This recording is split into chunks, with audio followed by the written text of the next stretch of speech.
ബഹുമാന്യനായിട്ടുള്ള മുഖ്യമന്ത്രി സഖാവ് പിണറായി പറഞ്ഞു, നമ്മൾ ഒരുപാട് മാറി, വസ്ത്രം ധരിക്കാനുണ്ട്, ഭക്ഷണം കഴിക്കാനുണ്ട്, പാർപ്പിടമുണ്ട്, നമ്മൾക്ക് സഞ്ചരിക്കാൻ നല്ല പാതകളുണ്ട്. പക്ഷേ ആധുനിക ശാസ്ത്ര സാങ്കേതിക സൗകര്യങ്ങൾ കേരളത്തിലെ എല്ലാ ജനങ്ങൾക്കും ഉണ്ടാവണം.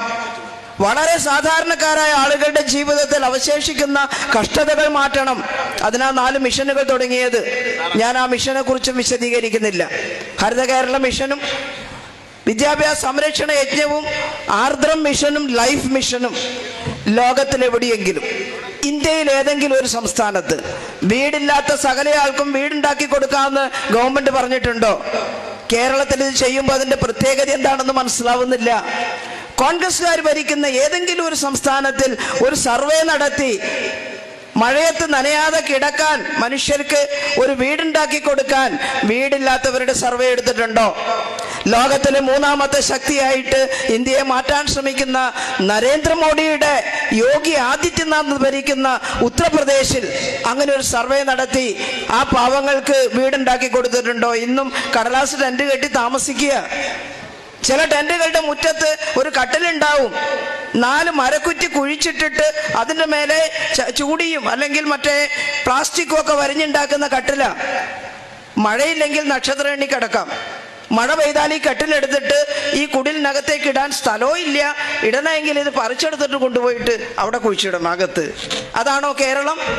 എന്നിട്ട് ലജ്ജയില്ലാതെ ഈ കേരളത്തെ വലിയ ശക്തിയാക്കി മാറ്റിയെന്ന് ഇവിടുത്തെ BJP-ക്കാർ പ്രസംഗിക്കുമ്പോൾ തങ്ങളെന്തോ മഹത്തായ കാര്യം ചെയ്തു, ആ യുഗത്തിലേക്ക് കേരളത്തെ നയിക്കണമെന്ന് VD സതീശനും UDF-ഉം പ്രസംഗിക്കുമ്പോൾ അത് ഈ നാട്ടുകാരെങ്ങനെയാണ് അംഗീകരിക്കുക? ഇവിടെ നമ്മൾ ലൈഫ് മിഷനിലൂടെ 5 ലക്ഷത്തിനടുത്ത് വീട് പൂർത്തിയാക്കി താക്കോൽദാനം നിർവഹിച്ചു. ഇനി ബാക്കി അവശേഷിക്കുന്നു.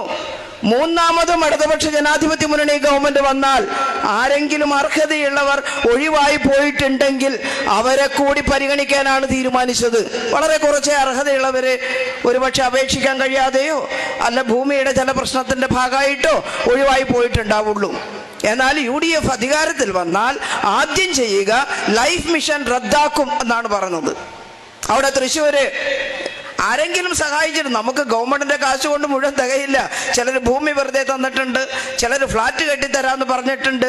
പൈസയുള്ള ആളുകൾ വന്നിട്ട് ചെയ്തു തരട്ടെ, അതല്ലേ നമ്മൾ സ്വീകരിക്കേണ്ടത്. അങ്ങനെ ഒരു ഫ്ലാറ്റ് ഉണ്ടാക്കുമ്പോൾ ആ ഉണ്ടാക്കാൻ വന്ന ഏജന്റ് നമ്മൾ പൈസ ഒന്നും കയ്യിൽ വാങ്ങില്ല, അവരുണ്ടാക്കി തരും.